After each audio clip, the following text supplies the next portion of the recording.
Section 9.10 is phase diagrams. Phase diagrams are going to get a little bit more complicated when we get into some of our higher level chemistry classes. I'm going to show you one more complicated one than usual. The simple ones that we're going to need to be able to do are just going to be these three-phase diagrams where we're going to look at solid, liquid, and a gas. They are a convenient way of representing the phases of a substance as a function of both temperature and pressure. So if I've got a given temperature and pressure, say, I don't know, 50 degrees C and 1 atmosphere, at what phase will I find water or H2O? It's going to be liquid, right? If I say I've got 1 atmosphere of pressure and my temperature is 200 degrees, what phase will it be? It'll be in a gas, right? There are some characteristics of these that you need to know. The first one is triple point. That's the temperature at which all three phases exist simultaneously. So something can be a solid or a liquid or a gas, and it can go in between any one of those three phases. You see something similar when you're talking about boiling or you're talking about freezing, right? So in boiling, you've got liquid water that's becoming a gas, right? You've got two phases simultaneously, both liquid and gas. At freezing or melting, you've got both solid and liquid together. Right? Triple point has all three together. You have something called the critical point. Now, the critical point is the pressure and critical temperature together, which are going to define this point. The critical pressure is required to produce liquefaction at a critical temperature, and the critical temperature is the temperature above which a liquid cannot be liquefied, irrespective of the pressure applied. I'm going to say substance or material. Right? And that critical point, right, we've got something called supercritical fluids. Supercritical fluids are the way that they decaffeinate coffee, for example. Why you'd want to do that? It's an abomination against man and God. And why would you take the caffeine out of coffee? That is the whole point. But sometimes we don't question whether we should, even if we know we do. All right, so figure 9.48, this is the phase diagram for water. Right? The phase diagram for water, as we're going to see, is again a little bit weird. Right? We've got three lines on it. We've got pressure on X, on Y, temperature in Kelvin on X, and we're going to have three phases. We're going to have solid, liquid, and a gas. Right? This line over here, the solid liquid line, right? This is the thing that's unusual about water. Usually the solid liquid line is going to look more like that. It's going to lean forward rather than leaning back. If we take a point here and we follow it down, we can find a pressure at which ice changes to water at this particular temperature. We can do an experiment where we're like, okay, we're going to start over here at, like, let's say 1 atmosphere. And as we increase the temperature, we'll start off with solid, and we increase the temperature, then we're going to melt, and then we're going to reach in here, we're going to be a liquid water, and then we're going to keep going, increase the temperature till we get to 100, and we're going to have our vaporization. That's our vaporization point, and then past that, we're going to have gas phase water. Right? So one of those skills that you want to be able to do, or BAT, right, is that kind of walk across a line and tell me what is happening as we go from one temperature to another at a given pressure, or the other way, at a given temperature, what happens as we go through different pressure changes. Right? So let's look at this. That solid liquid boundary is a negative slope. The melting point of ice decreases with external pressure. At the melting point, liquid and solid are in dynamic equilibrium, right? We said the rate of vaporization versus condensation is the same if you're at that vapor pressure point. So here at that melting point, it's going to be between a liquid and a solid. At the melting point, the liquid and solid are in dynamic equilibrium. When a pressure is applied, our volume is going to be reduced. A given mass of ice has more volume at 0 degrees C than the same mass of water in liquid state. Again, that is kind of a weird thing. Generally, as you cool things down, they get smaller and smaller and smaller, right? Ice is going to have a larger volume, which means ice has a lower density than liquid water, which means ice is going to float on top of water. With most materials, if you take a solid form of that, it's going to be more dense, have a smaller volume than the corresponding liquid would. So most of those things are going to sink. The solid is going to sink in its corresponding liquid. Water is weird. Ice floats. That's important if you are a frog or you are a fish, right? Or if you like ice skating across frozen ponds, right?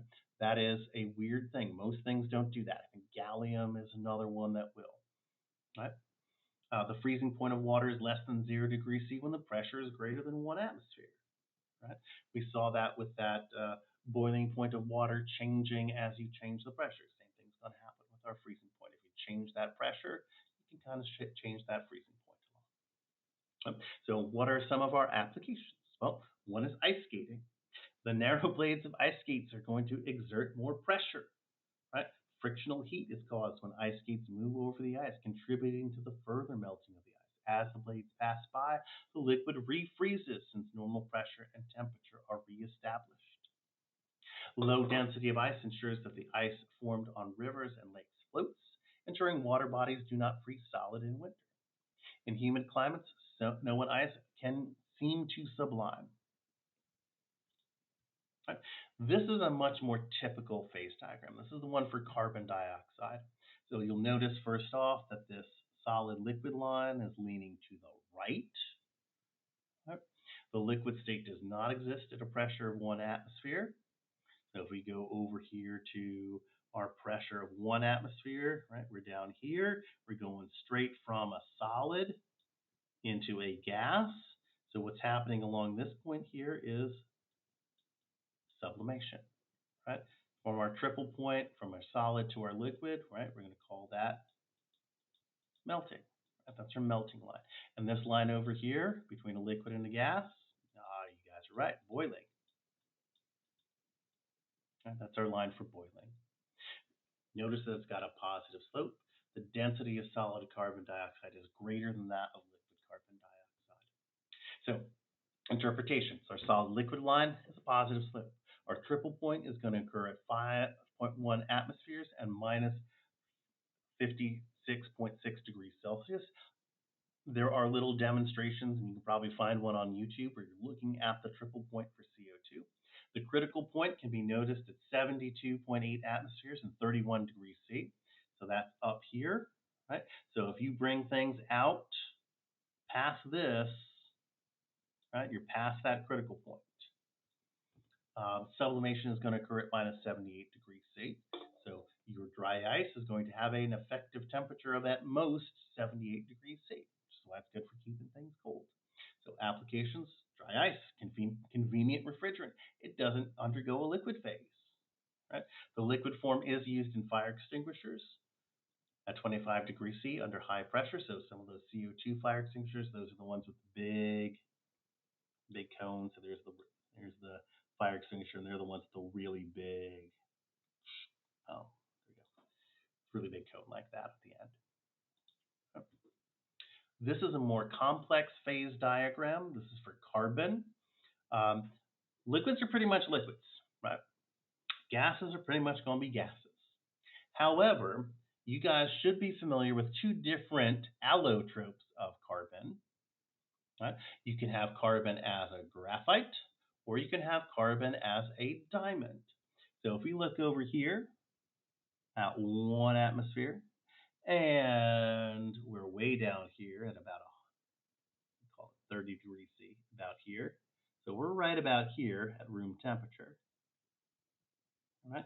The preferred form of carbon at STP is not diamond, it is graphite. Now diamonds, right, they're formed under immense temperature and pressures deep within the bowels of the earth, extracted at great expense through the kimberlite mines and up to the surface, and they're going to be in a different environment.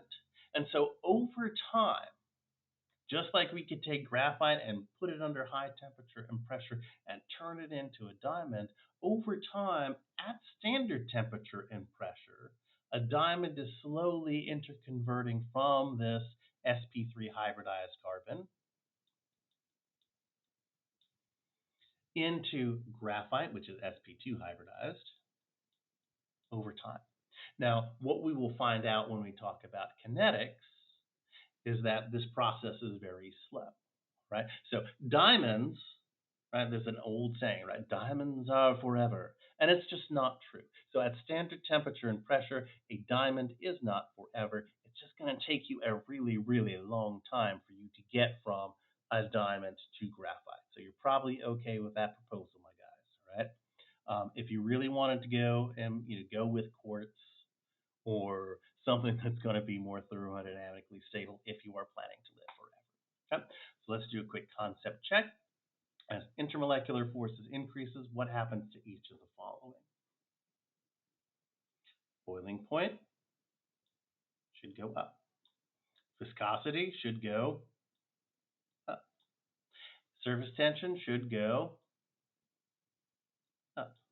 Enthalpy of fusion, so how much energy does it take for you to melt something, should go up.